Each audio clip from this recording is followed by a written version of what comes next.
अगर आप भी चाहते हैं कि सुपर फिल्म्स का ऑडियो वीडियो सबसे पहले आप तक पहुंचे, तो चैनल को सब्सक्राइब जरूर कर लें और बेल आइकन को दबाना ना भूलें। सुपर फिल्म प्रेजेंट हमारे बोलेरो के साथ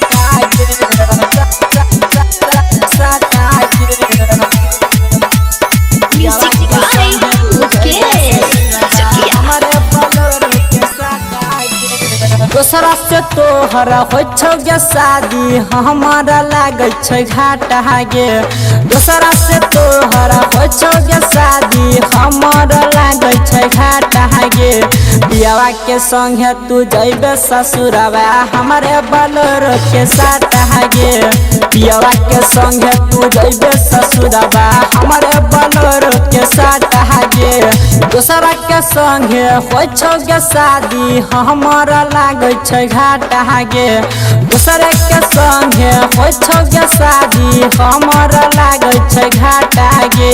बियावा के संगे तू जइबे ससुरवा हमारे बोलेरो के साथ गे। बियावा के संगे तू जइबे ससुरवा हमारे बोलेरो के साथ गे। हमारे बोलेरो के साथ गे। मिक्स बाय अरमान राज। बियावा के संगे तू जइबे ससुरवा हमारे बोलेरो के साथ गे।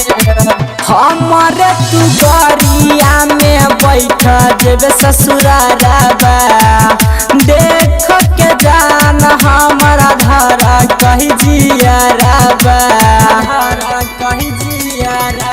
हाँ हमारे तू गरिया में बैठ जेबे ससुरवा देख के जान हमारा धारा कही जियरबा।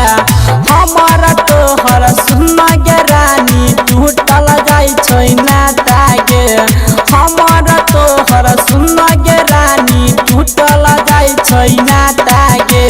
बियावा के संगे तू जइबे ससुरवा हमारे बोलेरो के साथ गे।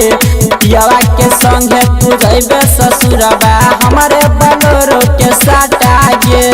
हमारे बोलेरो के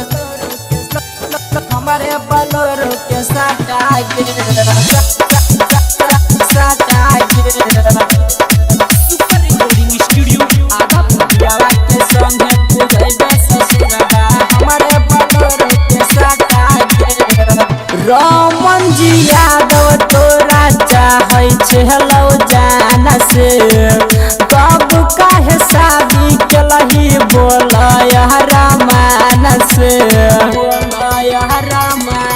हाँ यादव रमन जी तोरा चाहै छै हेलो जान से कब काहे शादी केलही बोलय रमान से।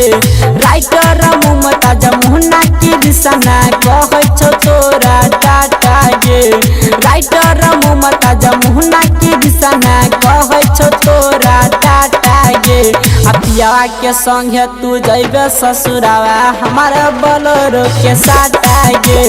सैया के संगे तू जइबे ससुरवा हमारे बोलेरो के साथ गे। दूसरा के संगे हो गे शादी हमारा लागे छै घाटा गे। दूसरे के संगे हो गे शादी हमारा लागे छै घाटा गे।